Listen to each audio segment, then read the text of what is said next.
So I want to do a little bit of an introduction for Milyon. Milyon is, as I said, our Vice President and Dean of Admission and Financial Aid at Reed.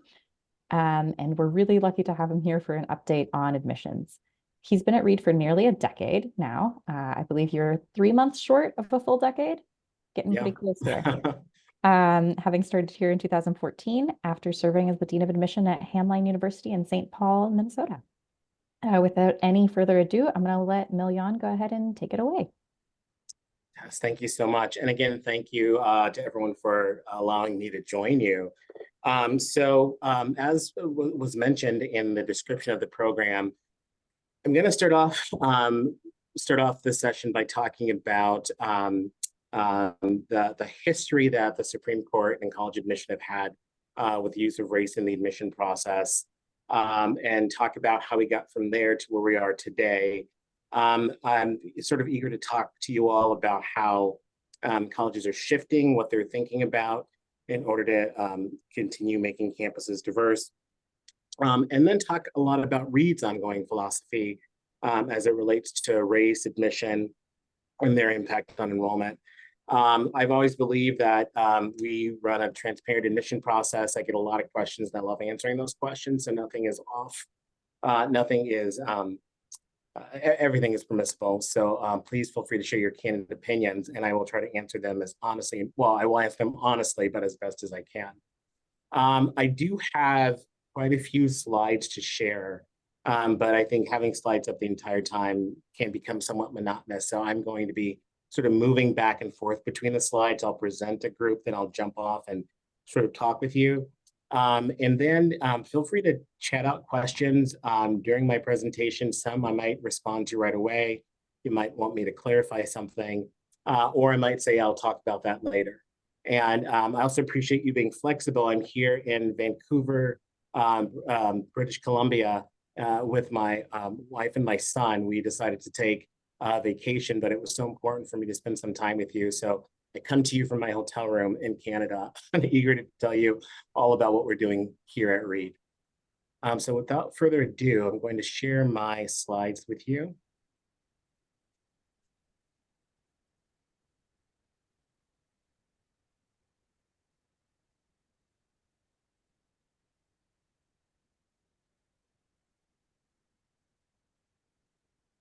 So give me a thumbs up if you can see this okay. All right. So let's talk a little bit about race-conscious admission at the Supreme Court. And it goes back to 1978. A certain California resident wanted to be considered for medical school.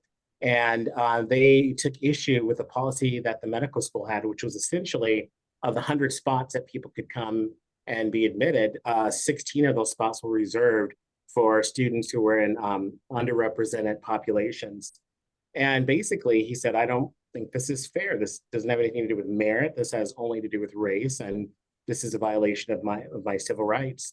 And so the court agreed with part of it, but not all of it. Essentially, what they said was, yeah, quotas are a bad thing.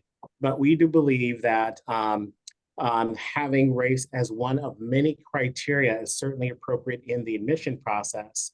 It is not going to overrule any one component, but it is something that folks could think about, but we shouldn't be chasing after a number. If we chase after a number, it really is discrimination because it's far too concrete. And so that racial quota just sort of went away. Since then, this issue has come up time and time again with the courts. Most recently, before the last case was in 2015, Abigail Fisher, who wasn't admitted to the University of Texas, said, hey, even though University of Texas is admitting that all of the top students at all the high schools in Texas, regardless of race, race is still considered as one of many components of admission, and I just don't think that's fair. Reed, along with a group of schools, signed a brief to the court. This gives you a listing of some of the colleges who joined us in that brief, because for a long time, many schools had researched this issue, had ideas about how race was considered on college campuses, and agreed that diversification actually increased outcomes in the classroom, which was a well-researched issue. And essentially, we said things like this, and I'll just read the quote to you. because of our goals of fostering a rich educational environment, we don't select applicants mechanically. So we're not a state school. We're not just saying you receive this GPA, you receive this ACT, you're admitted or you're not admitted, but we're looking at the entire candidate, which includes if you're from a rural town. We think that that might be an interesting dynamic to bring in the classroom. If you're geographically diverse, like Reed, that draws students further than any other school in the United States. If you speak a certain language, if you've taken certain classes, if you have a certain lived experience as a result of your ethnicity. And all of these things make our classrooms really robust and interesting experiences, these labs, because students are connecting and talking about different components that wouldn't happen if they all had the same lived experiences, were from the same area, took all the same classes. And so we consciously bring forward a group of different individuals because we believe it enhances the classroom environment. So once again, the court affirmed this. But there was one caveat, and Justice Kennedy wrote it. Schools must first demonstrate that alternative race-neutral methods would not achieve diversity. So in other words, you can continue to consider race if there is nothing else that works, like zip code, socioeconomic status, what you're involved in. This case, again, was brought to the court and challenged again. We again signed on to a brief with other colleges that were similar to Reed, Middlebury, Swarthmore, Amherst, Williams. And this time we brought forward the research that we had all shared together that essentially described diversity, specific racial diversity, again, provided meaningful learning experiences, complex thinking, and non-cognitive abilities. And that this was a way in which we taught that we thought had benefits for students who left and went out beyond our doors. So I'm gonna stop sharing for now. So this has been interesting, and people sort of thought about this most recent case that was brought to the court because it wasn't brought by an individual.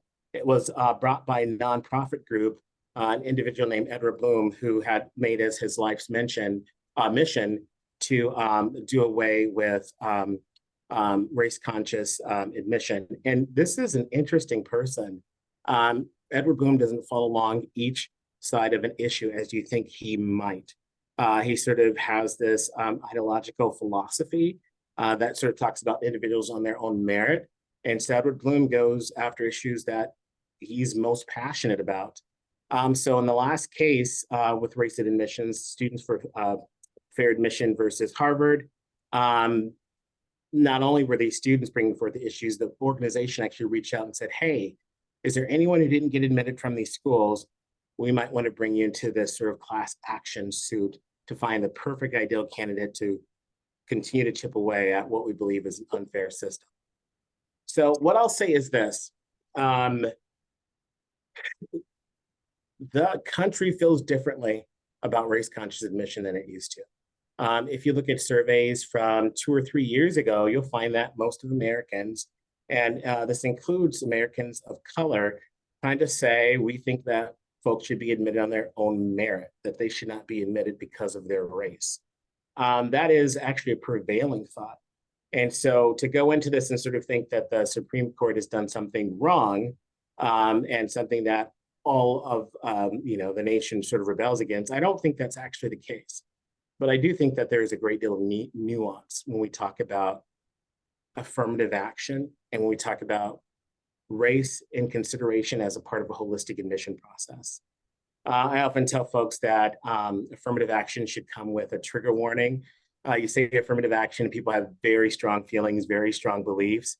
And just about every time this issue was brought forward, people talk about affirmative action and admission. And what my colleagues and I would say is we never sat at a desk and said, oh, this person is a certain particular background, so we're going to be affirmative in the admission process for them. Nor was it a prevailing component that would, for which one would gain admission or not gain admission. But it was truly additional information about one's lived experience to help us understand how they might contribute in the classroom, much as we would someone who, a student who I had who lived in their car and still got straight A's. I thought that was pretty impressive and showed resilience. and people who have different stories, I think, also make our college an interesting place. Having said that, the court did decide that most recently that race could not be a factor in the admission process. And I'm going to share. Actually, before I talk about that, I'm going to pause and see if there's any questions about anything I've shared so far. Murray? Just a little one. It had never occurred to me to look for the briefs that Reed's and the other colleges submitted. Is there some way we could get them? Yeah, they're publicly available. So I'll connect with Tess and make sure that you get links to both briefs. Thank They're you. fascinating. Absolutely. We have a question. Chris? I don't remember there being any Black students at the time that I entered, which was in, God help me, 1956. Mm-hmm. When were the first admitted, and has it been an even increase over the years up to where we are now, and where are we now? I just don't know. Yeah, Reed has become progressively more and more diverse every year. And so when I arrived at Reed, and what I'll talk about are the students who are domestic US students, not international students. And of the US domestic students, about 24 identified as students of color. So African-American students, Latino, Hispanic students, Asian American students, Hawaiian Pacific, Indigenous, and Native American students. And of that, well, nowadays about 5 or 6% are African-American students. But what I will say is back in 2014, when I first arrived, about 24% of our students, US domestic, identified as students of color. This year, it's about 39%. And so that's almost 40% of our students. And then of our entire student body, about 10% are international students. Before COVID, it was about 15%. And COVID has depressed that number, so that's slowly going back up. So you're looking at a campus where almost half the students are non-majority students. What's even hidden in that number is there this really large unknown population, students who didn't disclose their race, but who were primarily majority or white students. And so that 24% was even smaller as a net proportion of students if you include those who did not disclose race. So maybe more like 18, 19% of all the US domestic students. Okay, thank you.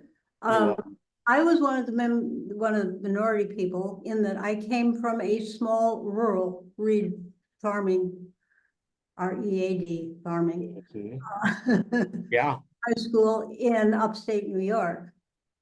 Also, I was a female, and we were about 10% female and 90% male. What's that current ratio? Good question. We are about students who identify as male or female. That proportion is about 35 to 65. About 10% of our student body is non-gender conforming. And in terms of rural, we love rural students. That's another great example. I talk about this student who they were the bright spot in their classroom. They probably read books under the covers with a flashlight.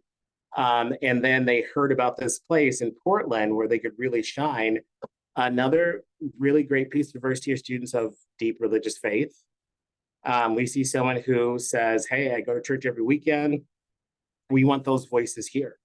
And part of it is we don't want to become a caricature of ourselves, but we also know that these are students that are underrepresented and bring important aspects of our community.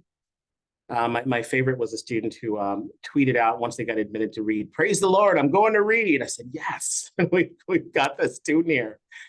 And so, yeah, it all counts. It looks like France has a raised hand. I was just going to respond to the woman who asked when Black students started to read. Well, in 1972, there were enough Black students that they shut the student Elliott Hall down. And I secretly believe that was the only reason I finished typing my thesis that year, was because we didn't have school for several weeks. Secret tool to get things done. Well, great. I will share more of my slides and talk about what's happened since then. So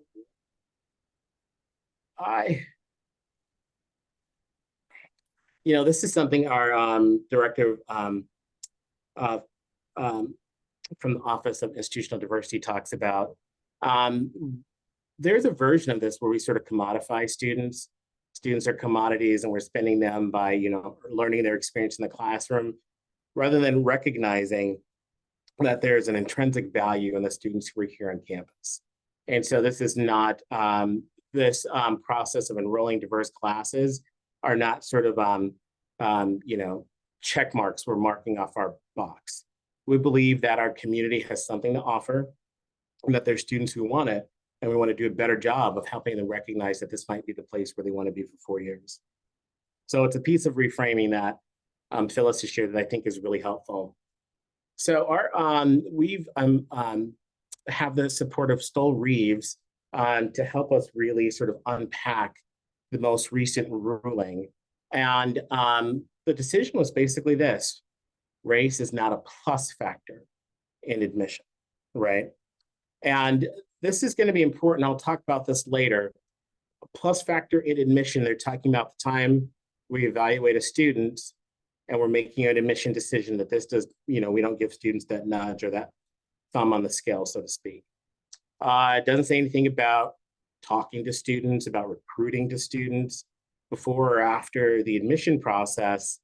And I name that because I want to talk a little bit about how I think other colleges are responding to this in just a moment.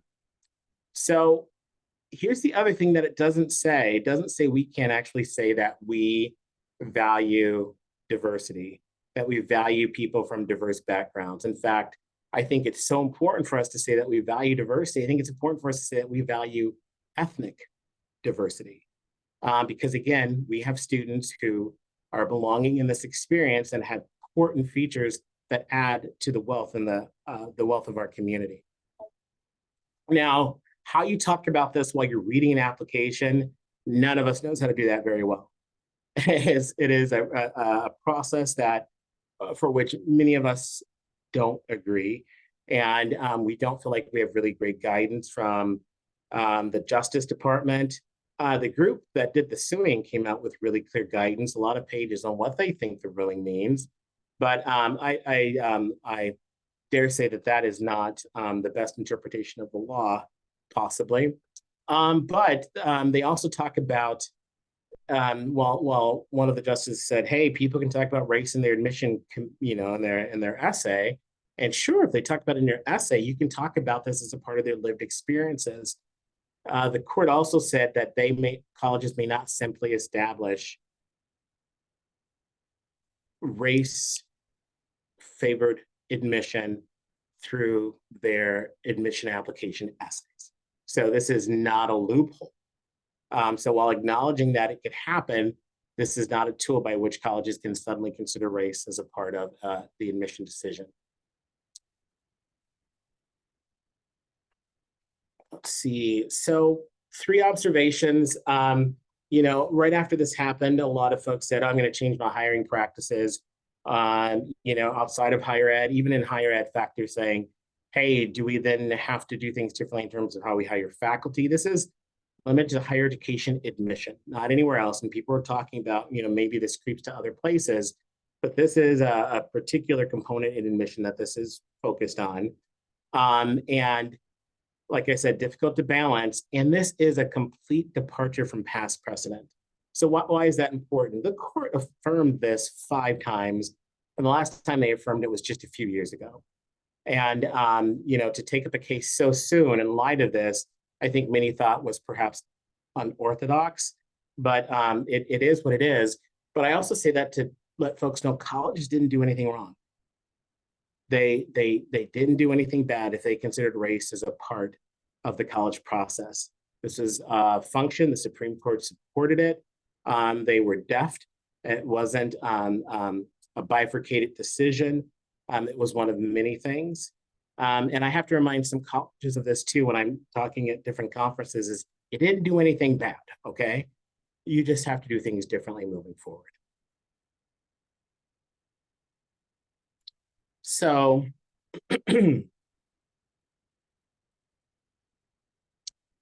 what now?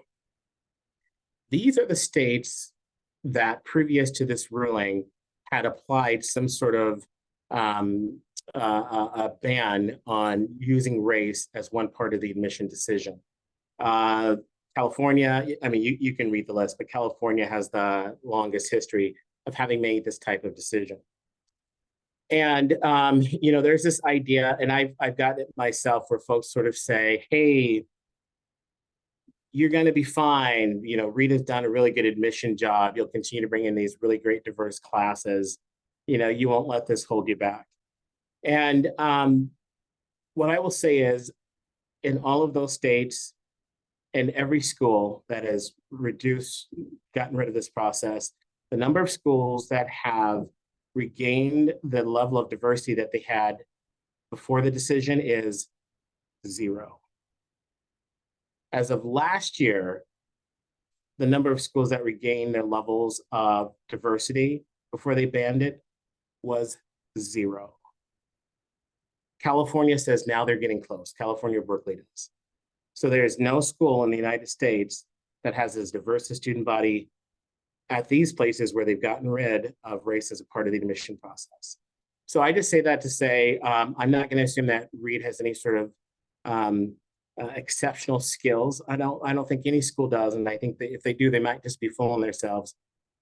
University of Michigan spent millions of dollars to make sure that they continue to have a diverse-looking campus. Their native and indigenous population fell by 90%.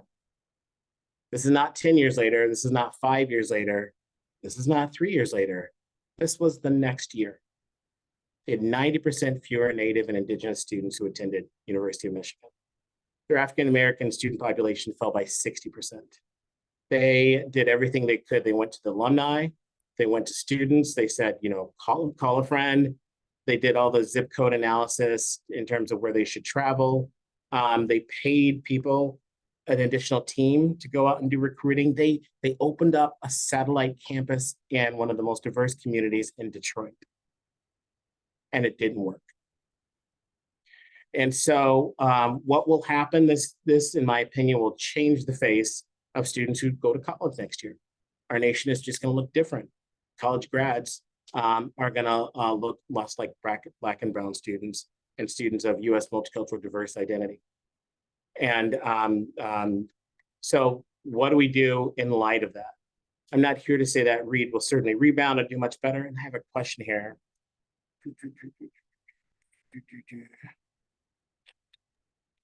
I'll Great read that question. for convenience, so that everyone can hear for accessibility purposes. Janet asks, now that the student body at Reed has about 50% of ethnically diverse people, what do the social and economic statistics of the diverse group look like? That's a great question. So one of the things that we've thought a lot about is to ensure that the students of underrepresented diverse population weren't just the poor kids on campus, because I think that causes some other problematic issues. And so what you'll find is that our diversity of diverse populations is all along the economic spectrum. We still have very poor majority and white students here on campus. We always will. We have wealthy students of diverse background. Last year, we increased the number of our middle class students of underrepresented populations by threefold. And so this has been important to us to make sure that the Reed student body continues to be diverse along all strata of the socioeconomic bands. We continue to have more than half of our students who require some level of financial aid. What's been most significant in the last 10 years is that we've tripled the number of middle class students on the campus overall. What we had was sort of an inverted bell curve where we had a lot of wealthy students and a lot of poor students, but nothing in between. And we got some things showed up on campus as a result. And I think when we increased the middle class student, that brought a whole new conversation to our campus community. You know, when your parents have 2 cars, but they're both working and you have a job, you know, you might have to help pay that financial aid in a different way. You bring different perspectives to your campus community. So that's been a big part of what we've done just for the overall student body. And the second question, what is the usual indebtedness of a Reed student at graduation? I realize that many receive financial aid, but they also may need to take out loans. And so our average loan indebtedness is about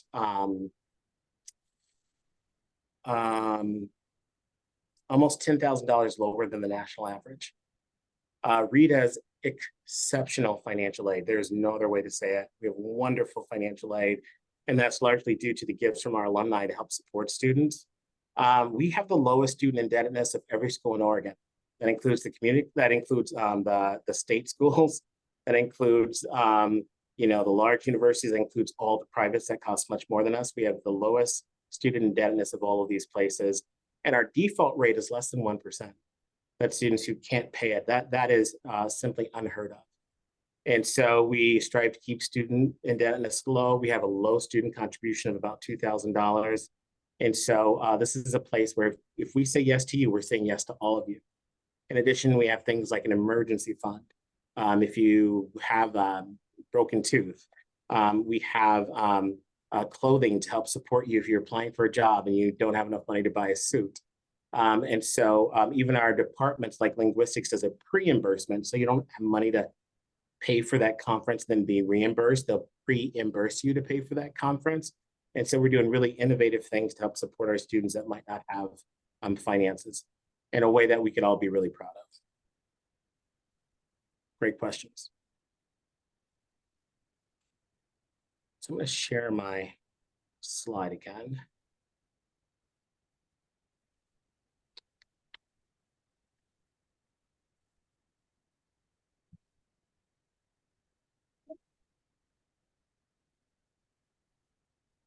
So, I believe it or not, I am an optimist, even though I may have sounded very pessimistic about the future of higher education for diversity.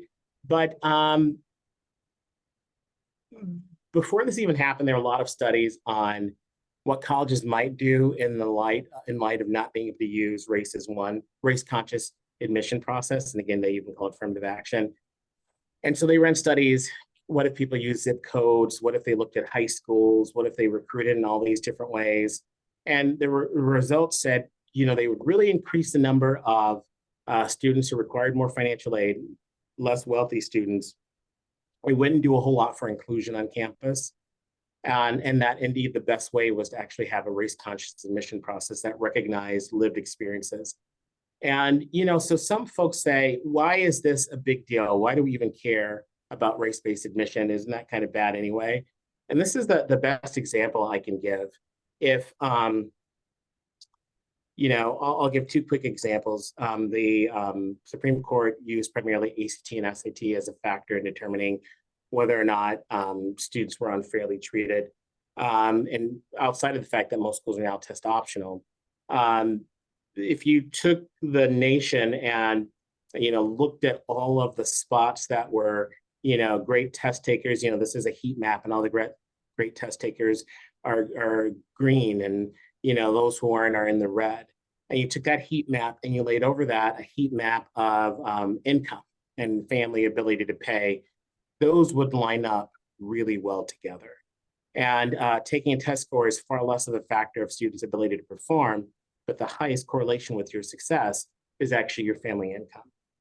And even if you took a majority white student and you plopped them into one of the red zones, their test performance would be like the other folks in that red zone.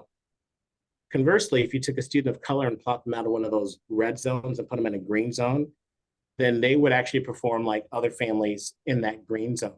And so it has always been more of a function of your circumstances than your ability to succeed. And our studies have actually bared that out. The biggest indicator of your success is actually your high school transcript within your school. So you don't have to go to a fancy school. You just have to do the best you can do within the school that you go to. And that is going to be your highest correlation with success, specifically math and science your senior year. And so what I tell folks, the elephant in the room as well, isn't this a bad thing anyway? And what I will say, It has very little to do with performance, other than it has a whole lot to do with this idea that you have differentiated information for which you have to explain out and tell a story, for which we're qualifying all the time in the admission process. But, you know, bygones. So where we're at now is, sorry, I will share this again.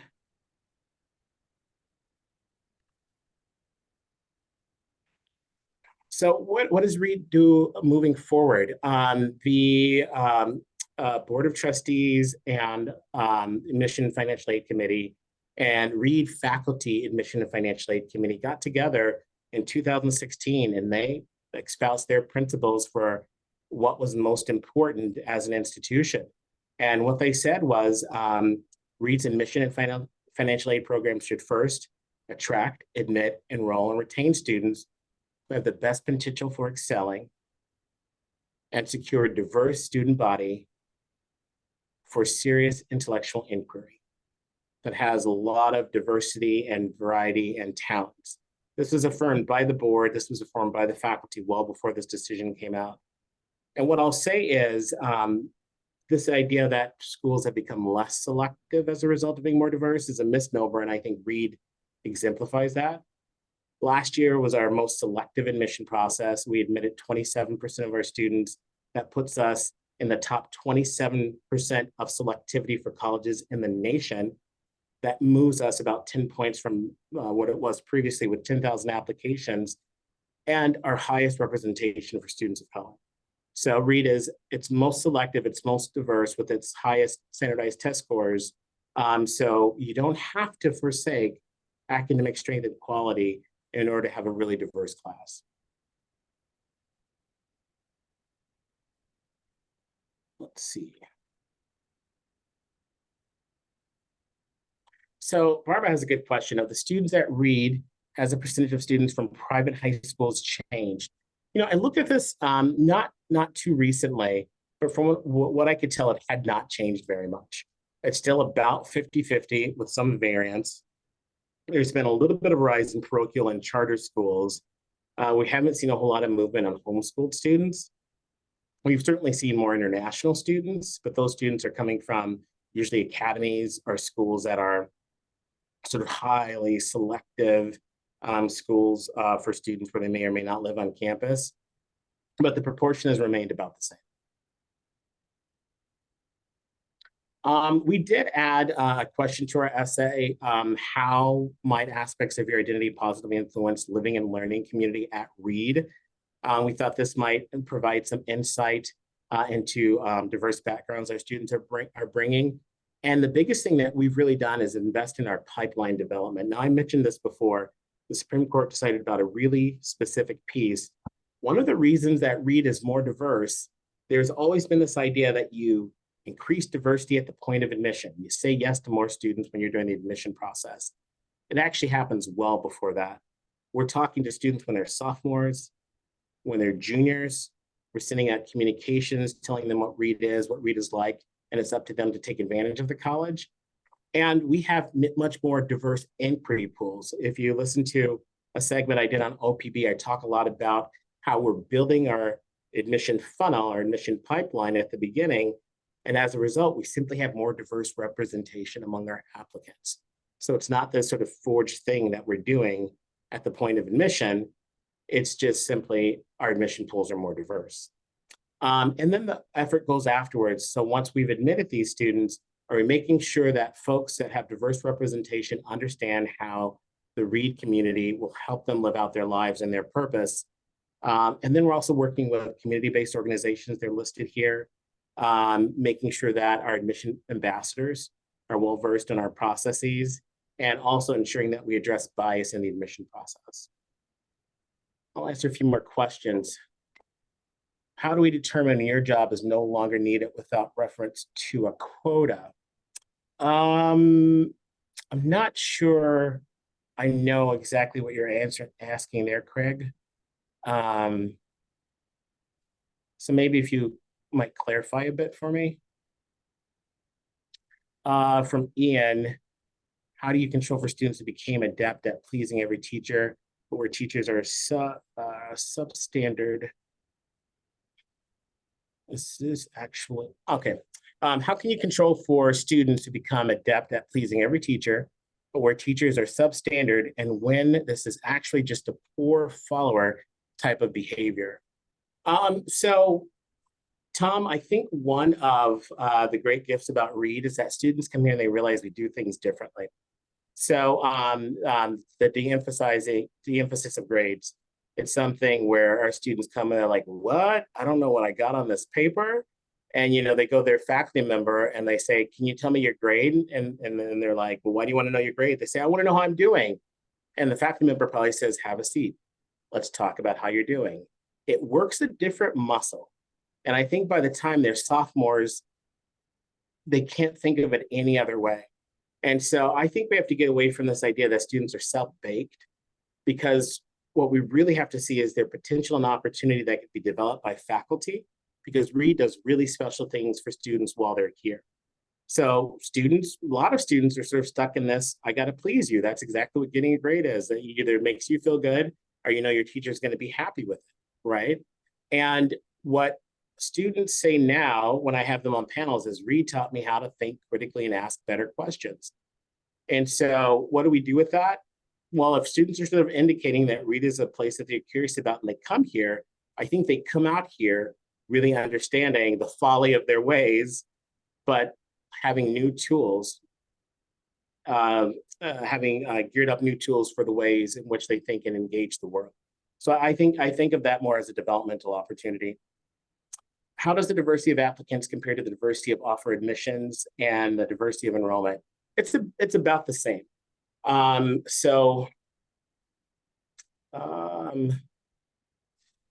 may actually have that slide here. So just bear with me for just a moment.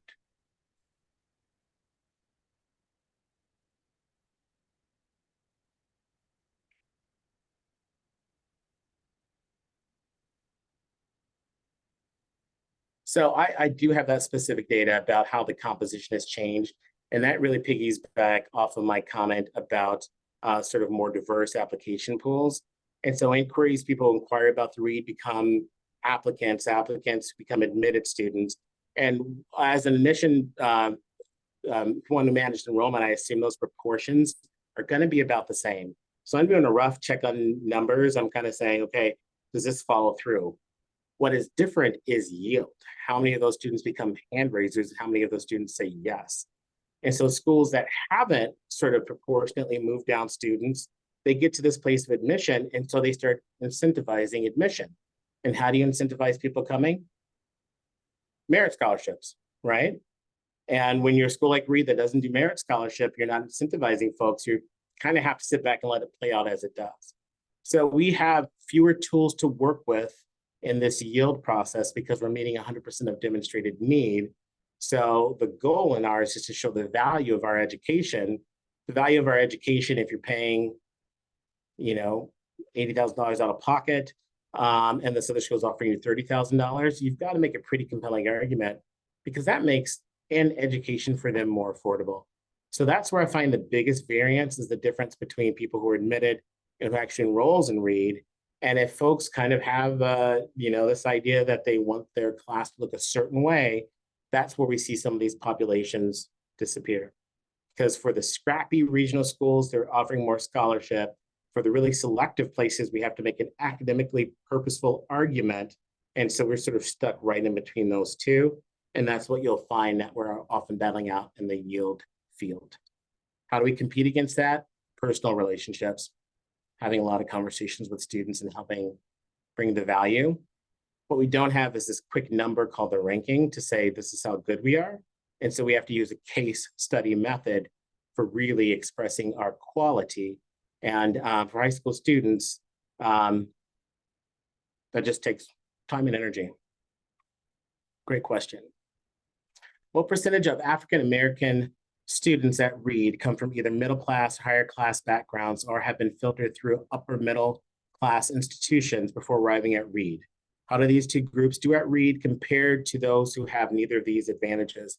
This is a great question, because one of the reasons that we really try to stratify the students of color is this perspective that all the Black and brown students are the poor students. And, you know, I remember at a different institution, I was running a visit program primarily for students of color. And I had a student come on campus and he had sunglasses on his head. He was from California, the coolest kid to see. And I had him stay with this other kid of the same racial identity. And it was like, you know, apples and oranges. And the kid was like, why are you having me stay with him? Because we're the same racial identity. And that's when it kind of clicked on how kind of silly I was for thinking that's all it took for people to connect. So what do you do then when you have people from a lot of different racial backgrounds is that you talk about the one thing that everyone cares about. Everyone wants to go to a good school. Everyone who comes to read is here because they're curious about ideas. They're curious about what brings us all together and how things work. And so what we express to our students are these similarities. And what I say to people is if you go to the cafeteria at Reed, if you sit at the table, those students who were sitting together at the cafeteria here didn't sit together in high school. But what brings them together is their love of ideas. And I think the same is true for students of color that come from a lot of different backgrounds, a lot of different socioeconomic status. Now, I don't know the specific socioeconomic bands for African-American students, but what I will say for our students of color overall is that we are stratified and diverse with the academic bands. I can't give you sort of any type of number, save to say that this has been an intentional effort to make sure that our school's diversity is represented of folks from all different walks of life and experiences and abilities to pay. Does the drop in enrollments this year reflect what you're thinking about?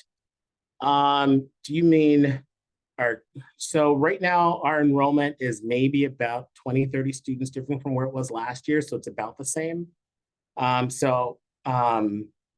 what I'm talking about, let's see, maybe you can remind me what I said in particular that may be connecting to that point, and I can circle back with you. Okay.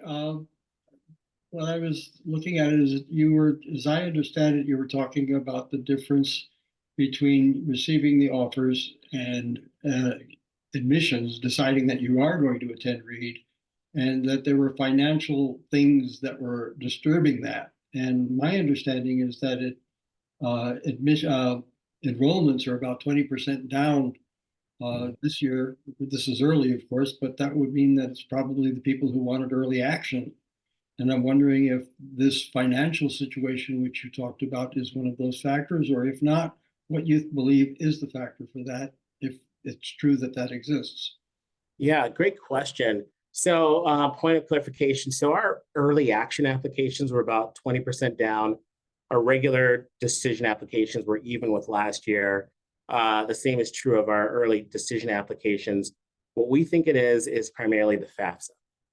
Many of you probably heard that the FAFSA, the federal application for federal student aid, or the free application for federal student aid, changed its methodology and continues to change it. And usually students can complete the FAFSA in October. Some students have not been able to do the FAFSA yet. The national reply date is May 1st. So what we're seeing is Reed can be first out because we use other financial information to give data to them. But students aren't even filling out our forms, which are available because they're kind of waiting on the FAFSA. So it is slowing everyone down. So while Reed is depressed, other schools are depressed in the same way. There's some regional stuff going on in the Pacific Northwest too. But that, I think, is the primary factor. So even if people have our financial aid package this year, they can't get it from the University of Oregon, right? Or they can't get it to the other schools that aren't using our form called the CSS profile because they're still rating of federal aid. And what they'll do is they won't reply to us until they have all the packages in front of them so they can make an informed decision. So if you're seeing any sort of depression and slowdown, it's primarily due to the FAFSA delay as of late.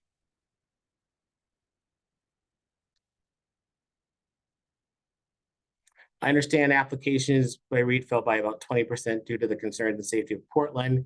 Do you see this as a temporary solution or something we should be more concerned about? No, again, and maybe when you got this update, it might have been early on. We're no longer 20% behind. This was particular for a specific round for a specific time. I sort of explained why just a moment ago. So the safety of Portland is something that, yeah, we think a lot about. So the dean of the vice president of student life and I have these video series called Roaming Readies. And you might think they're kind of silly and that we're kind of having fun. But what we're doing is we're getting out in Portland and showing students that people still go out and eat. They still go out and hang out at the farmer's market. They still go to food courts. They still have fun around this city. And so most of what happens in Portland happens around this sort of area of downtown. I mean, we are not downtown. Most of the things that Readies are doing around campus are not downtown. But that is really, I think, a focus of what they're seeing on the news and what they hear about is really isolated to a specific area in Portland. And there's just much more than that. And so what we do is we just tell students our story. We tell them what's going on and we tell it really straight that, yeah, downtown is not what it used to be, but your Read in Portland experience is a lot more than that, and it's still really rich. And so those two being connected, I don't think they're connected at all. Compared to 7 to 10 years ago, let's see. Compared to 7 to 10 years ago, assuming the easiest contrast today, has there been a change in academic interest composition at Read? How does that change recruitment? Old MIT alumnus might understand this question. Isn't mostly just engineering school anymore? And number two, explain why there are still so few students from the Deep South. This might be a way to explain your budgeting, investing for recruitment. Two great questions, and clearly you are knowledgeable about how these things work. So is there a change in interest composition at Read? So I keep historical data from the last 20 years for what folks are interested in. And what we've heard a long time is humanities is dead, liberal arts is dead. We're just not experiencing that. If you take a look at, let me show you something. This is just kind of fun. Let me unhide this slide.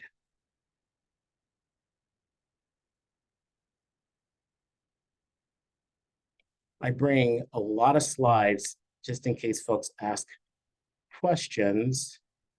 And I'm going to share my screen. And as I do see, I've got 8 minutes left, so I will touch on all of our questions. So this is our inquiry volume. So what is inquiry volume?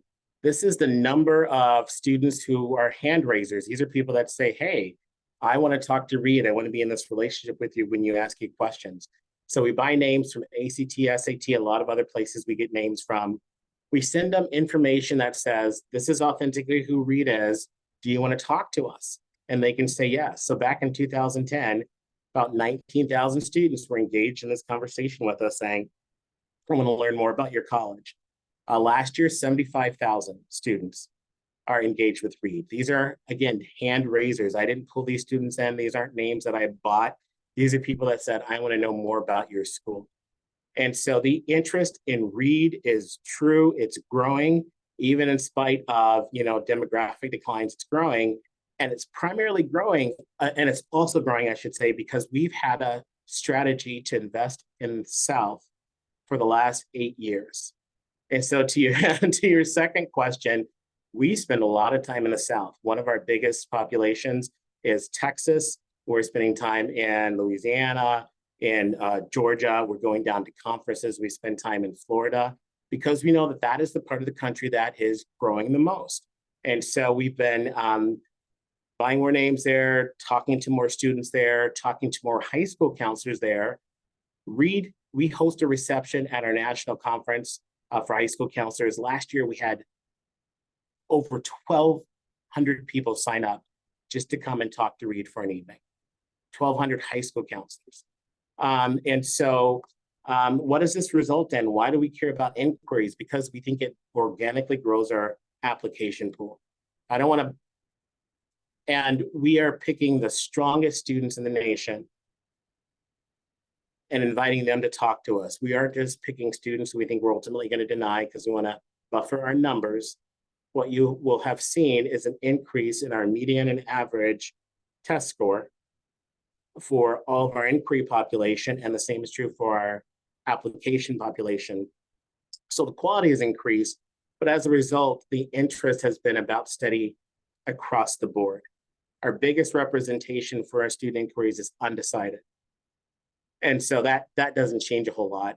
But we're not seeing all this shift away from the social sciences. We're not seeing the shift away from the humanities. These are still areas in which we thrive and are doing really well. And people like read.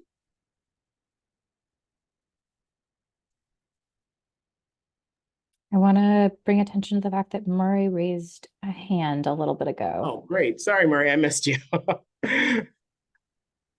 What are you curious about? This is too complicated for a chat question. Two things. One is, back in days of Reed used to talk about self-selection a lot. And the idea of self-selection, or the idea behind that, is there are some people who really are right for Reed, and Reed is right for them, and they find themselves. They read the catalog, they identify Reed, they figure out how to come forward and get there. And in my class, that was very common theme. When we talked about our backgrounds and sort of how we got to Reed. I'm worried that it's gone. Yeah, no, Murray, thanks for that question. John and Sheehy and I talk a lot about this. I will reserve my sort of snarky comment about that for later, but it is to say that there are more people who want to know about Reed, we just didn't give them a chance to. So I think the old philosophy was, I went to a room with 100 students and I said, hey, which of y'all want to hear about Reed? 7 will raise their hand. I say, come over to the corner, let's talk about Reed. And what we do now is we actually tell all 100 students about Reed. And those 7 students still come talk to me afterwards, but there's 4 more who love Reed but didn't even know it yet.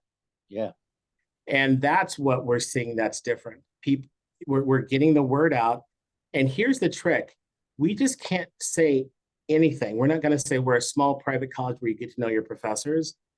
We have to say things that are distinctive to Reed, that are authentic, that signal what we're espousing in terms of our values.